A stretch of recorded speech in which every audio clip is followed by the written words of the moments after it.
모든 영광 우리 하나님께 올려드립니다. 할렐루야.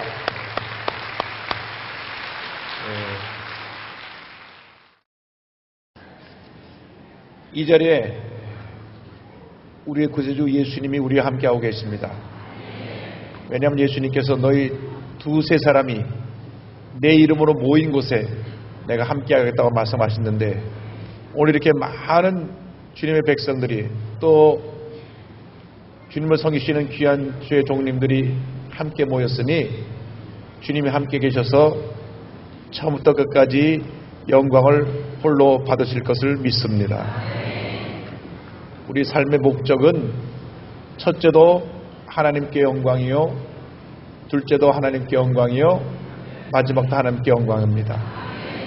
이번 연세 바이블 아카데미를 개최하게 된 것도 오직 하나님께 영광을 돌리기 위해서 연세대학교 연합신학대학원 총동문회 주관으로 해서 우리 강영수 목사님 앞장서서 이 귀한 모임을 개최하게 된 것을 감사하고 모든 영광을 하나님께 올려드립니다. 사도행전을 중심으로 말씀을 나누려고 합니다.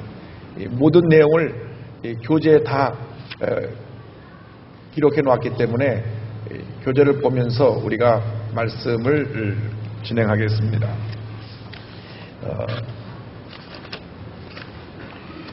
우리가 예수 믿는 날부터 천국 갈 때까지 우리가 잊지 않아야 될 것은 성령님의 역사가 없이는 예수를 믿을 수도 없고 성공적인 신앙생활을 할 수도 없고 성령님의 도우심이 없이는 우리가 천국에 이를 수가 없습니다. 처음부터 끝까지 성령의 역사가 우리에 있어야 되는 것입니다. 교회 성장도 마찬가지입니다. 성령님이 없이 교회가 탄생될 수 없고 부흥할 수 없고 성장할 수가 없습니다. 그러므로 우리는 늘 성령님을 인정하고 환영하고 모셔드려서 성령님의 인도하심을 따라 살아가는 주님의 귀한 일꾼들이 되어야 합니다. 사도행전은 사도들의 그 사역을 기록한 책이라 해서 사도행전이라고 하지만은 실제로 내용을 살펴보면 성령행전입니다. 성령께서 어떻게 사도들과 함께해서 놀라운 역사를 이루었는가 하는 것을 기록한 것이 바로 사도행전이기 때문에 성령행전이라고 이름을 바꿔도 우리가 별 잘못이 없다고 생각합니다. 이게 성령행전의 기록들을 가지고 우리가 어떻게 하나님께서 사도들과 함께 하셔서 교회가 부흥되고 놀라운 역사를 이루었는가라는 것을 함께 생각하기를 원합니다. 사도행전 전체에 나타난 성령사역, 그 성령사역의 그 첫 번째는 예수님께서 승천하시기 전에 성령의 세례를, 성령의 침례를 약속하신 데 있습니다. 사도행전 1장 4절 5절 우리 교재에 다 있죠. 다 같이 한번 보겠습니다. 사도와 함께 모이사 그들에게 분부하여 이르시되 예루살렘을 떠나지 말고 내게서 들은 바 아버지께서 약속하신 것을 기다리라. 요한은 물로 침례를 베풀었으나 너희는 먼 날이 못되어 성령으로 침례를 받으리라 하셨느니라. 자, 예수님께서 승천하시기 전에 제자들에게 분부하신 말씀이 아버지의 약속하신 것을 기다리라. 이 아버지의 약속하신 것이 바로 성령으로 세례받는 것, 성령으로 침례받는 것입니다. 요한은 물로 너에게 세례를, 침례를 베풀었지만 너희는 몇 날이 못되어 성령으로 세례를 받을 것이다. 그래서 예수님께서 승천하시기 전에 제자들에게 분부하신 것은 예루살렘을 떠나지 말라. 아버지의 약속하신 것을 기다리라. 성령의 세례를 받으라는 것입니다. 오늘날 우리에게 필요한 것이 바로 예수님의 이 명령을 우리가 믿음으로 받고 성령의 체험을 하는 것입니다. 예루살렘을 떠나지 말라는 것은 주님의 성전이 있는 곳을 떠나지 말라. 우리의 신앙이 교회 중심의 신앙이 되어야 합니다. 따라서 주세요. 교회 중심의 신앙. 절대로 교회를 떠나면 안 됩니다. 환난이 다가오고 문제가 다가오고 어려움이 다가와도 교회를 지켜야 합니다. 한번 우리가 기도하고 믿음으로 교회를 정했으면 자손 대대로 그 교회를 잘 섬겨야 합니다. 문제가 있고 어려움이 있을 때 더 기도해야 됩니다. 눈물로 교회를 위해서 기도하고 죄종을 위해서 기도하고 교회에서 충성할 때 하나님께서 복을 내려주시는 것입니다. 시험에 들면 제일 먼저 다가오는 것이 교회 나가기 싫은 거예요. 그것이 내게 시험이 다가왔다는 증거입니다. 교회는 하나님께서 이 땅에 세우신 구원의 방주요 은혜의 터전이기 때문에 교회를 떠나면 은혜의 터전으로부터 멀어지는 것입니다. 그래서 어떤 경우에도 우리들이 교회 중심의 신앙, 늘 주님 앞에 나와 예배드리기 힘쓰고 교회를 위해서 헌신, 충성, 봉사할 때 하나님께서 한 해를 문을 여시고 큰 복을 내려주시는 것입니다. 그래서 예루살렘을 떠나지 말고, 그 첫 번째입니다. 그 다음에 아버지의 약속하신 걸 기다리라. 아버지의 약속하신 것, 즉 성령으로 세례받는 것. 사도행전 2장에 가면 성령의 충만이라고 표현되어 있는데 성령 충만 받기 위해서 기다리라. 그래서 첫째로 교회 중심의 신앙, 둘째로 성령 충만의 신앙. 따라해주세요. 성령 충만의 신앙. 일생 동안 우리가 승리하는 삶을 살기 위해서는 첫째도 성령 충만이요, 둘째도 성령 충만이요, 마지막도 성령 충만입니다. 우리 한국의 큰 부흥의 역사가 1903년 원산에서 1907년 평양에서 일어났습니다. 그래서 2017년이 평양 대부흥 110주년인데 1903년 원산 대부흥의 역사가 바로 성령 충만의 역사입니다. 하디 선교사님이 캐나다 토론토 대학이라고 하는 명문대학을 나오고 의과대학을 나온 선교사로서 굉장히 교만했던 사람입니다. 한국에 와서 선교사역을 하는데 열매가 없어요. 한국 사람들을 굉장히 그때 자기가 무시했습니다. 나는 세계에서 가장 우수한 대학의 의과대학 나온 사람이다. 한국에 보니 제대로 배우지도 못하고 먹지도 못하고 사람들을 볼 때 무시했어요. 그러니까 열매가 없습니다. 병원 고쳐줘도 감사하는 마음이 없어요. 그런데 1903년 원산에서 중국에서 선교하시던 화이트 선교사님이 오셔서 우리 선교사님들 모여서 한번 우리 기도회를 가집시다. 그래서 선교사 수련회를 갖게 됐는데 선교사 수련회를 가질 때 이 하지 선교사님에게 1시간 순서를 맡아서 말씀을 전해달라고 했어요. 그래서 제목이 기도에 대한 것인데 성경을 보다가 누가복음 12장 13절에 구하는 자에게 성령을 주지 않겠느냐 이 말씀에 하나님의 은혜가 임하고 성령 은혜가 임해서 그가 거기서 회개하고 성령 충만하고 변화가 되었어요. 그래서 그 성령 충만 받은 은혜를 선교사님들에게 전할 때 거기 또 성령의 불이 떨어졌어요. 그리고 이 하티 선교사님이 나가서 성도들에게 나는 교만했습니다. 나는 늘 내가 한국에 와서 한국 사람들을 무시하고 업신여겼습니다. 선교사님이 눈물로 회개하니까 성령의 불이 떨어져서 원산 전체에 큰 부흥이 일어나게 되었고 이 원산의 부흥이 전국으로 확산되어서 1907년 평양에서 다시 대부흥을 일으켰습니다. 그래서 한국교회 역사는 성령 충만을 통한 부흥의 역사입니다. 1903년, 1907년으로 이어지면서 우리 한국교회에 큰 부흥의 역사가 일어났어요. 그래서 그 다음 길선주 목사님이, 그 다음 이용도 목사님이, 그 다음 김익도 목사님이 계속 이어서 놀라운 부흥 역사를 일으키고 나서 해방 이후에 우리 주영기 목사님께서 이 성령운동의 바톤을 받아서 놀라운 부흥 역사를 이룬 것입니다. 그래서 교회 성장의 비결, 승리하는 신앙생활의 비결, 문제 해결의 비결이 다른 데 있지 않습니다. 아무리 우리가 말씀을 많이 배우고 듣고 알아도 성령 충만 받을 때 이 말씀이 살아 역사하는 것입니다. 이 말씀은 성령의 감동으로 쓰여졌기 때문에 말씀 충만은 성령 충만이고 성령 충만은 말씀 충만입니다. 분리가 되는 것이 아닙니다. 우리 한국교회는 늘 분리를 했어요. 말씀을 강조하는 제자훈련하는 그룹이 있었고 또 성령을 강조하고 그 뜨거운 영성을 강조하는 이 양쪽 그룹이 있었는데 지금은 이것이 합쳐졌습니다. 성령 운동하는 교회가 말씀 운동하는 거하고 말씀 운동하는 교회가 성령 운동하기 때문에 지금 큰 부흥 역사가 한국교회에 일어나고 있는 것입니다. 그래서 우리가 장로교를 중심으로 했던 이 말씀 중심의 전통, 순복음교를 중심한 성령 운동의 중심의 전통이 합쳐지니까 모든 한국교회가 크게 부흥을 하고 있는데 그러나 우리가 한 가지 기억해야 될 것은 우리가 시대적으로 경제적인 모든 것이 윤택해지고 삶이 부유해지니까 성령 충만을 옛날만큼 강조하지 않습니다. 옛날만큼 뜨겁게 기도하지 않습니다. 그래서 교회가 부흥이 정체 상태에 있는 것입니다. 교회 부흥의 비결은 첫째도 성령 충만, 둘째도 성령 충만, 마지막도 성령 충만입니다. 그래서 예수님께서 칭찬하시기 전에 부탁하신 말씀이 첫째로 예루살렘을 떠나지 마라. 교회 중심의 신앙. 둘째로 아버지 약속하신 것을 기다리라. 성령 충만의 신앙입니다. 그 다음에 주님께서 말씀하신 것은 기다리라고 말씀하셨는데, 이 기다리라는 말씀은 우리가 성령 받을 때까지 기도하고 매달리라는 것입니다. 사도행전 1장 14절과 2장 42절 보면 오로지 기도하기를 힘쓰더라 그랬습니다. 그래서 성령 충만의 신앙은 말씀을 붙잡고 간절히 기도할 때 그 삶 가운데 하나님의 은혜가 임함으로 나타나게 되는 것입니다. 성령 충만을 받으면 사도행 1장 8절이 성경 전체 요절인데요. 1장 8절 성경 9절 나와 있습니다. 다 같이요. 오직 성령이 너에게 임하시면 너희가 권능을 받고 예루살렘과 온 유대와 사마리아와 땅끝까지 이르러 내 증인이 되리라.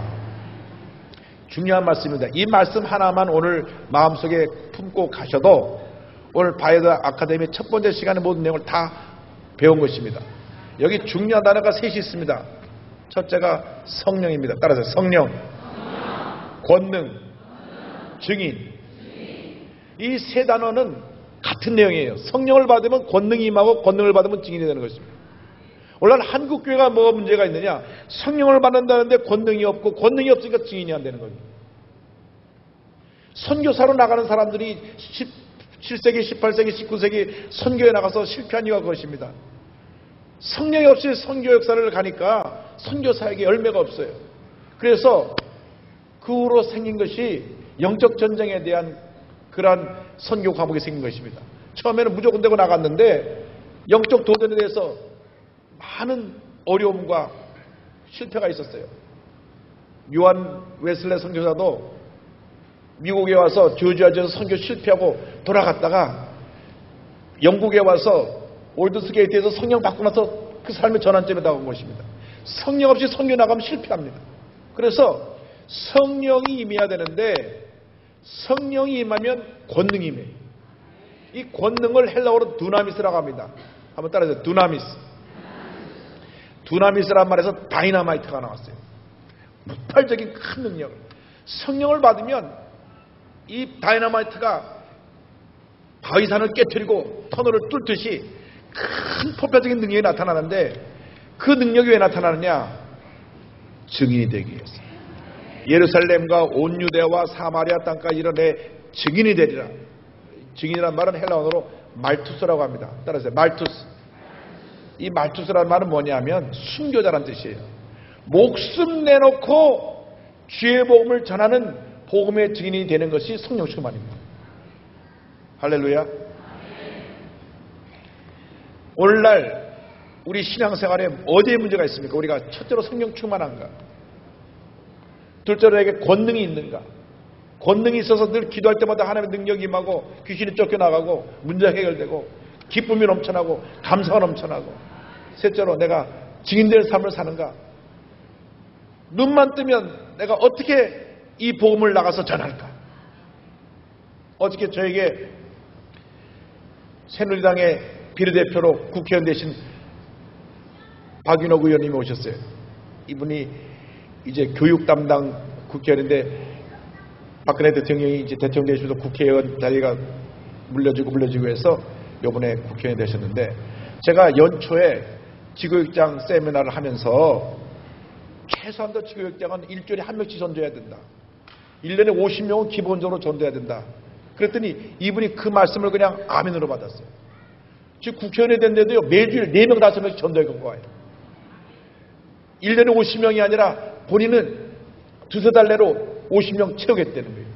그래서 매주일 4명, 5명씩 계속 데리고 와서 전도를 하는데 전도하니까 너무 기쁘대요. 너무 감사돼요. 자기가 국회의원 되기 전에 전도할 때보다 국회의원 될 때 되고 나서 가자니까 거절 안 하고 다 따라온대요. 그리고 이번 주일도 11시 예배에 5명 데리고 온다고요. 그래서 기도받았어요. 여러분, 한국교회가 부흥하려면 전도의 놀라운 역사가 우리 모든 성도를 통해서 일어나야 되는 것입니다. 전 성도가 복음을 전해야 됩니다. 때를 어떤지 뭐든지 복음을 전해야 됩니다. 한 사람이 일주일에 한 명씩 전도를 해야 됩니다. 아멘이 작아졌습니다. 한 사람의 최소한 한 명 이상씩 전도하게 되기를 주님으로 축원합니다.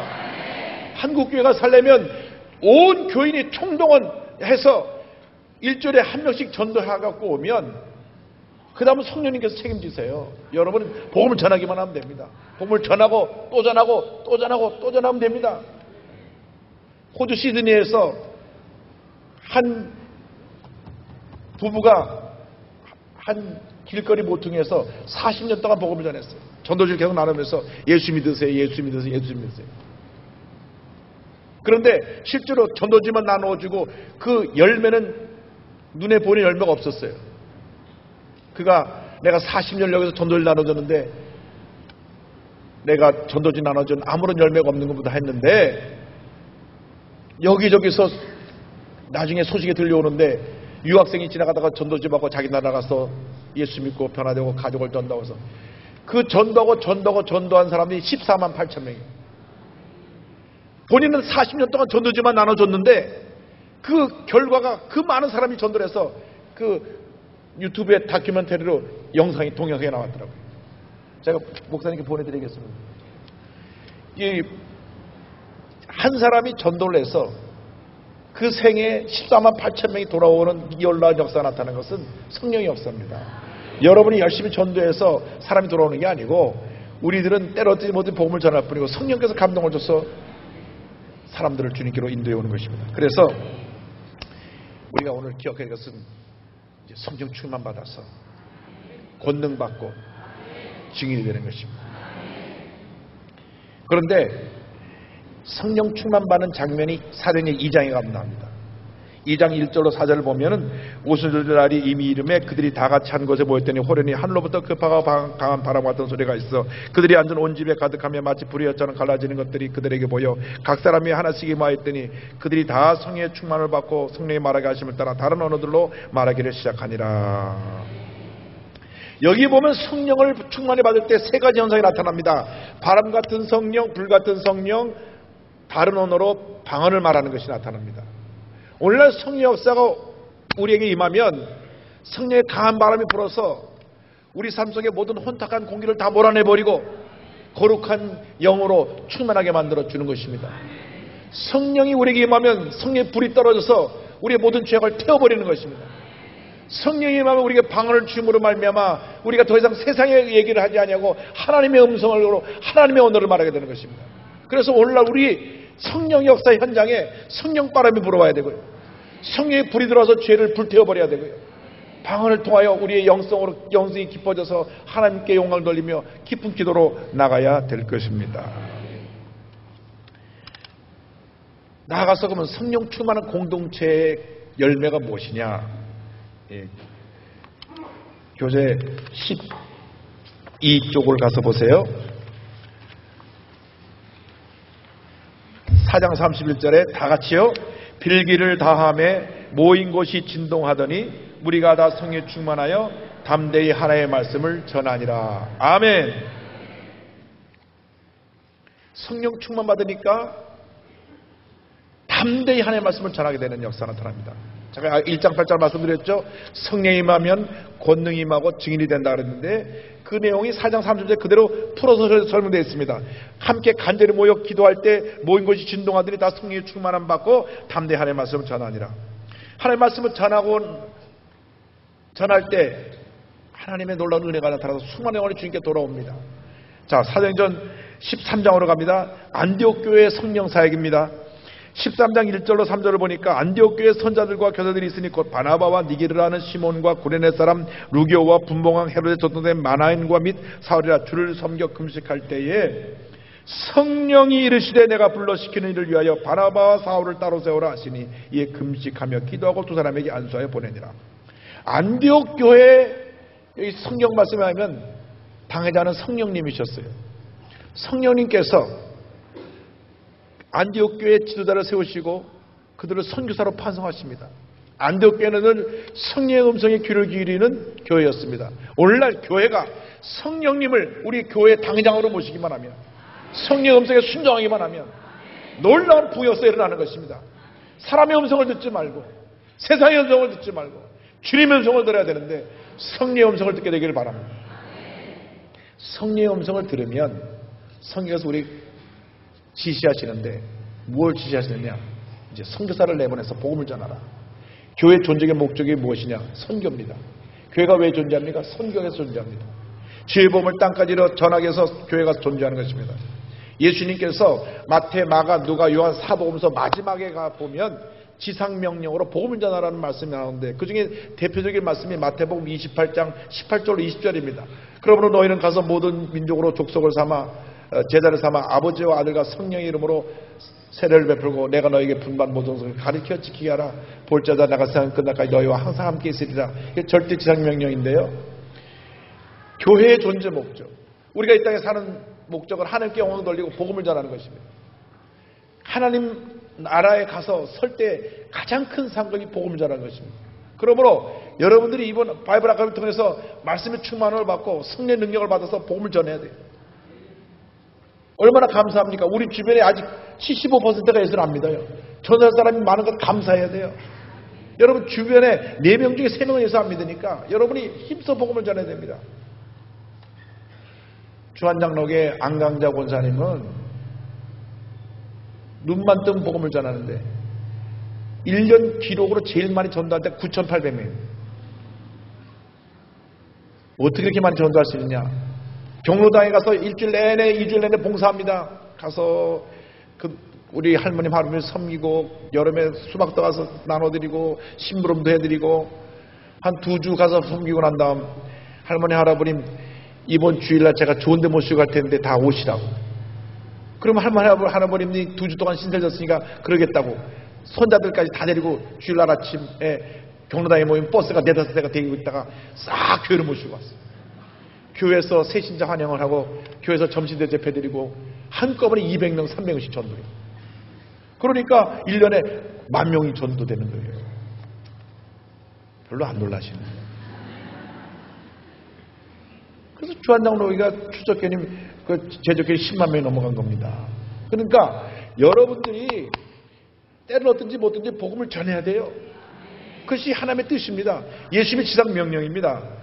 그래서 교회는 선교해야 되고, 그런데 그 교회에 가장 훌륭한 수석인 바나바 목사하고 바울 이 두 사람을 뽑아서 선교사를 보냅니다. 선교사는 최고의 베스트 준비된 사람을 파송하는 것이 가장 효과적인 선교의 방법입니다.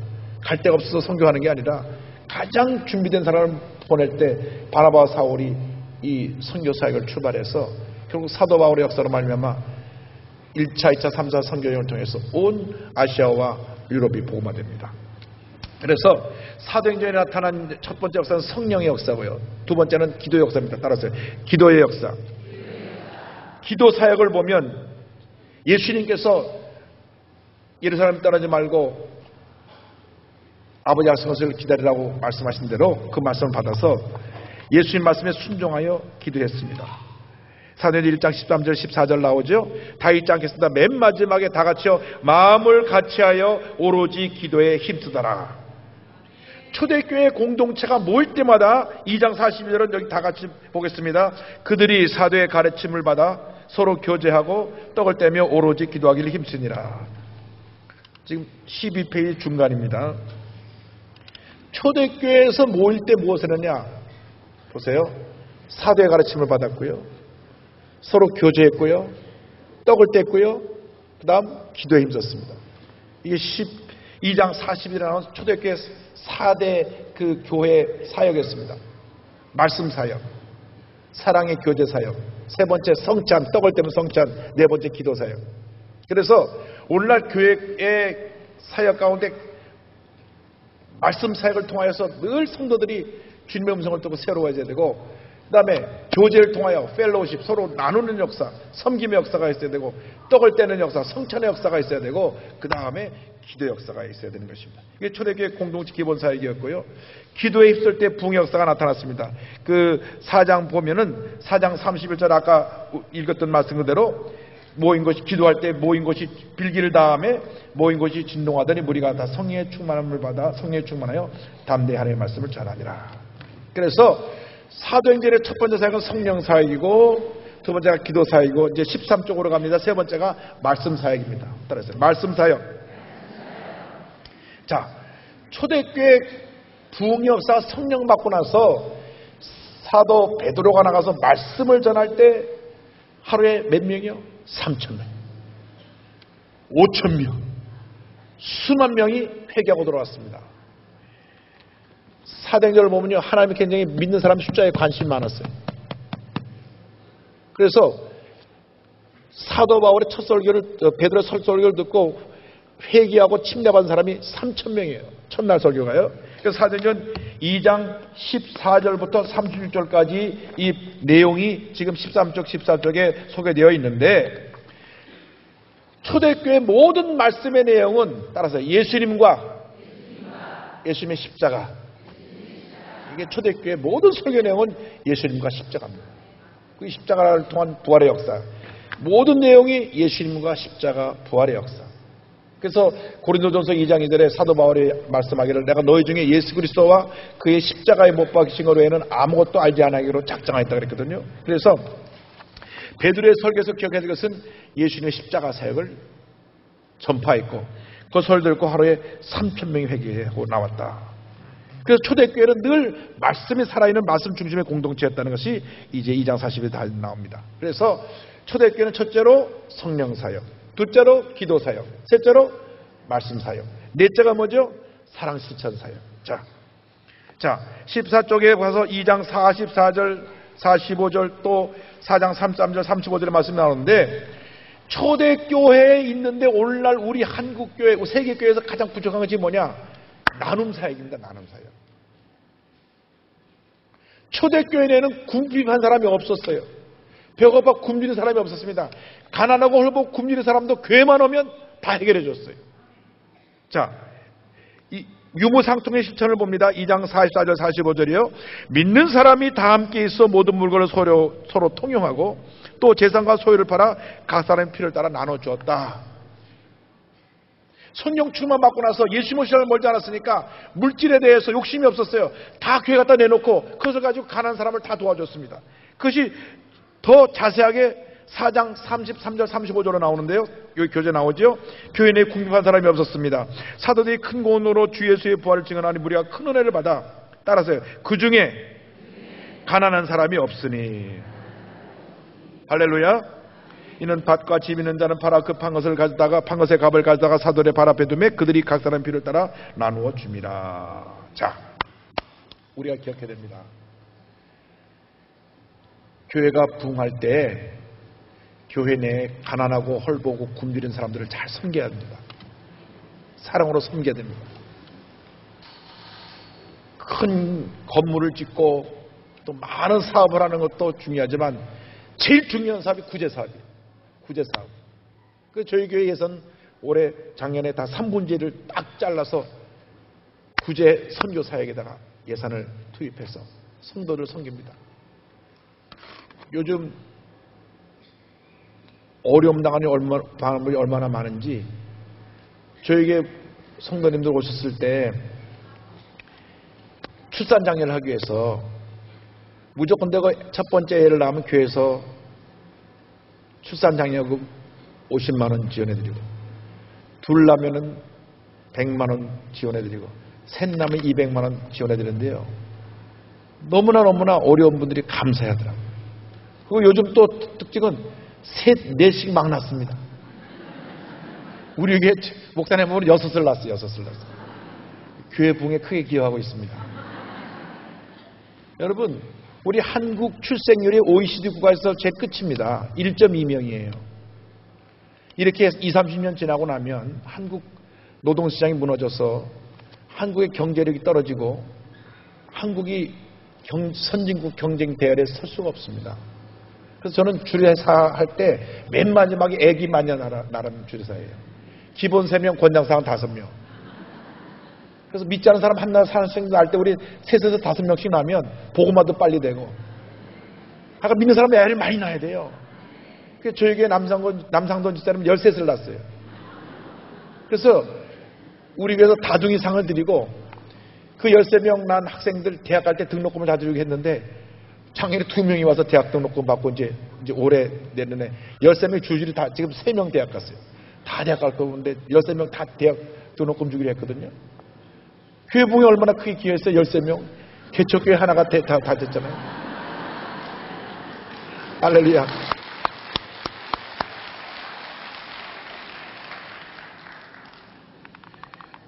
교회 내에 궁핍한 사람이 없다고 해서 여기까지 왔는데 여러분 교회에서 사랑으로 섬기게 되기를 바랍니다.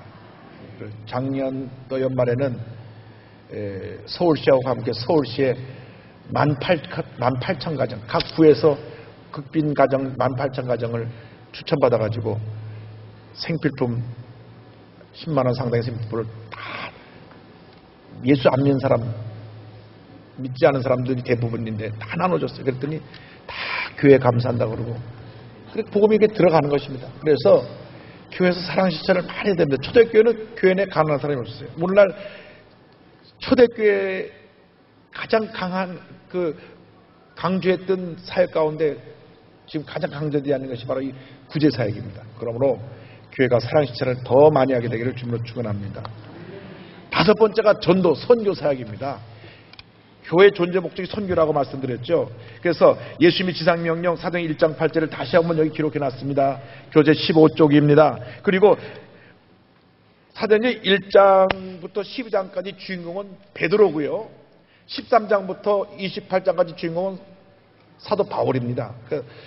사도행전은 두 사람의 주인공이 나왔다. 물론 성령님이 그 전체의 주인이 되시고 성령님의 인도함을 따라 쓰임받았던 큰 종이 전반부에는 사도 베드로, 그런 유대민족을 위한 사도로서, 그 다음 후반부에는 이방민족을 위한 사도로서 사도 바울이 쓰임받는 것이 13장부터 마지막 장까지 나옵니다. 그래서 1차 선교여행, 2차 선교여행, 3차 선교여행을 이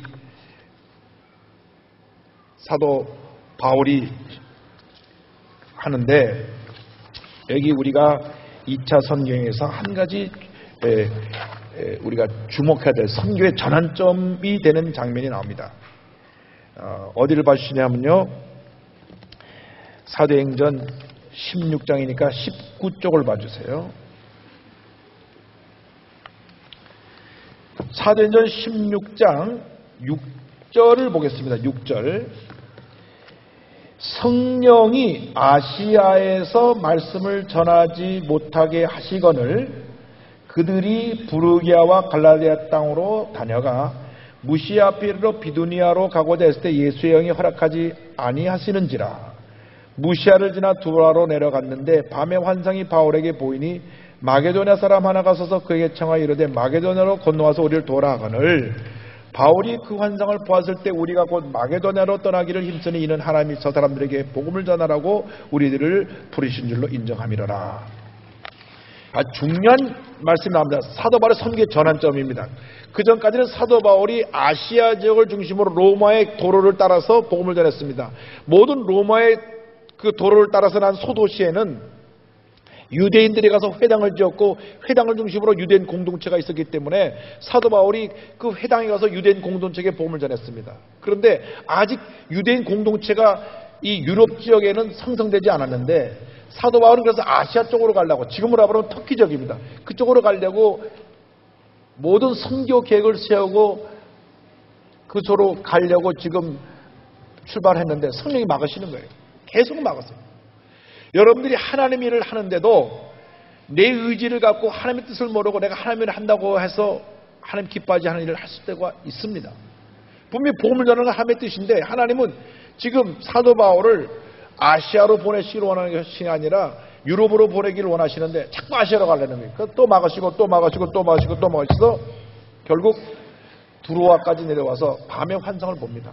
환상을 보는데 마게도냐 사람, 그러니까 지금 말하면 그리스 사람이 나타나서 와서 우리를 도와달라. 하나님이 우리를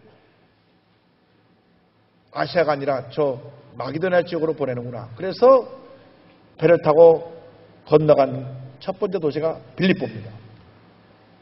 빌립보는 굉장히 중요한 도시입니다. 사도 바울이 유럽 선교의 첫 번째 도시이고, 빌립보에 갔는데 아시아 쪽에 가면은 사실 유대인 회당을 중심으로 많은 유대 사람들에게 복음을 전할 수가 있는 기회가 있었는데 빌립보 오니까 아는 사람도 없고 복음을 전하는 사람도 없고 며칠 동안 한 사람도 전도를 못했어요. 얼마나 속상합니까? 아니 하나님, 우리가 아시아로 가게 뒀으면 벌써 많은 사람 만나서 복음을 전할 텐데 빌립보에 와서 아는 사람이 한 사람도 없고, 주일날 되니까 강가에서 루디에라고 하는 옷 염색을 해서 파는 그 자매 한 사람 만나서 예배드린 것밖에 없어요. 자, 때때로 우리가 주님의 일을 할 때 일이 잘 안 풀리고 문제가 계속 다가올 때가 있습니다. 그러나 그것은 우리를 영적으로 더 겸손하게 낮추시고 훈련시키신 다음 더 큰 일을 이루기 위한 하나님의 훈련까지 하는 걸 잊지 마시기 바랍니다. 그래서 로마서 5장 3절로 4절에 우리가 환난 중에도 즐거워하니 환난은 인내는 연단은 소망을 이룬 줄 아미로다. 사도 바울이 그 다음 어떤 일이 일어났느냐, 루디아와 함께 예배를 드리고 나서 가는데 거기 여자아이가 점치는, 귀신이 들려가고 점치는 여자가 있는데 자꾸 따라서 귀찮게 굴어요. 그래서 예수의 뭐 귀신을 쫓아내니까 이 아이가 점을 못 칩니다. 이 여자 여종을 가지고 돈 벌던 주인이 점을 못 치게 되니까 사도 바울을 이 악한 풍습을 자는다고 그래서 고발해가지고 묻지도 않고 붙잡아서 그들을 때리고 감옥에 집어넣었어요. 자, 감옥 안에 들어갔을 때 생각해 보세요. 아니 하나님, 아시아로 가려는 걸 막으시더니 이제는 유럽에 이 빌립보에 와서 한 사람도 전하지 못하고 이제는 억울하게 붙잡아서 매까지 맞고 감옥에 던져졌는데 이럴 수가 있습니까? 그런데 그렇지 않았어요. 보세요. 놀라운 말씀이 나옵니다. 사도행전 16장 25절에 20쪽 거의 밑에 찍혀 있습니다. 한밤중에 바울과 실라가 기도하고 하나님을 찬송하며 죄수들이 듣더라. 환난의 밤에, 절망의 밤에 바울과 실라가 찬양하고 감사하고 기도를 드렸어요. 우리가 일생 사는 동안 문제가 있고 어려움이 다가올 때마다 여러분이 찬양하고 기도하십시오. 그러면 절망의 밤이 변하여 희망의 새벽으로 축복의 날로 바뀌어야 될 줄로 믿습니다. 그 결과 어떤 일이 났습니까? 하나님께서 옥토를 흔드시고 옥문이 열리게 하시고 손가발의 매를 풀어주시고 나서 그 다음 감옥을 지키던 교도소의 간수가 와서 무릎 꿇고 뭐라고 했습니까? 선생님, 내가 어떻게 구원을 받을 수 있습니까? 라고 하는 말을 합니다. 좀 전에는 이놈들 잡아넣어라 한 그 사람이 이 일어난 모든 일을 보고 놀래가지고, 원래 죄수가 도망가면 사형을 당했을 때 자살하려고 그랬거든요. 자살하지 말라고, 우리 도망가지 않았다고. 그 말 듣고 나서 무릎을 꿇고 선생님, 우리가 어떻게 해야 구원을 받으겠습니까? 하고 말할 때 주 예수를 믿어라. 그리하면 너와 내 집이 구원을 받으리라. 그래서 그 간수, 교도소 간수 모든 사람이 다 예수를 믿고 그곳에서 빌립보 교회가 서게 됐습니다. 할렐루야. 1차, 2차 선교하고 3차 선교는 주로 유럽을 중심으로 해서 선교하고, 사도 바울이 마지막 4차 선교여행은 로마로 죄수로 끌려가서 마지막 여행이죠. 로마에 가서 2년 동안 갇혀서 복음을 전하면서 많은 사람들을 주님께로 인도한 것이 이제 사도행전의 뒷부분입니다. 그래서 우리가 오늘 이 사도행전을 통해서 기억해야 될 것은 우리의 일생 다가도록 우리가 해야 될 딱 한 가지입니다. 나의 생명보다 귀하신 예수님을 전하는 것입니다.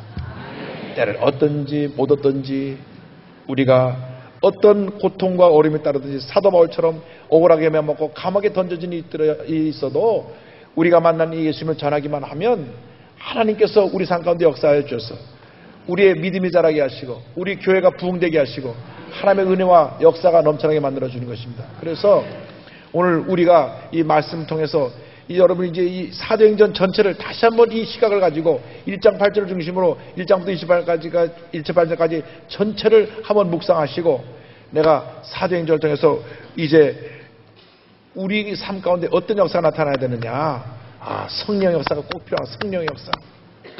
우리가 기도해야 되는구나. 나가서 우리가 늘 말씀 충만해야 되겠구나. 나가서 우리 사랑을 실천해야 되겠구나. 그리고 힘써 복음을 전해야 되겠구나. 이 내용을 마음판에 새겨서 여러분의 교회가 날마다 주님의 은혜 가운데 부흥되는 역사가 되길 바라고, 모든 성도님들이 이 놀라운 성령 역사로 말미암아, 말씀 역사로 말미암아, 기도 역사로 말미암아, 사랑 실천의 역사로 말미암아, 선교 역사로 말미암아, 복음 증거 역사로 말미암아 큰 하나님의 축복을 받게 되시길 주님으로 축원합니다.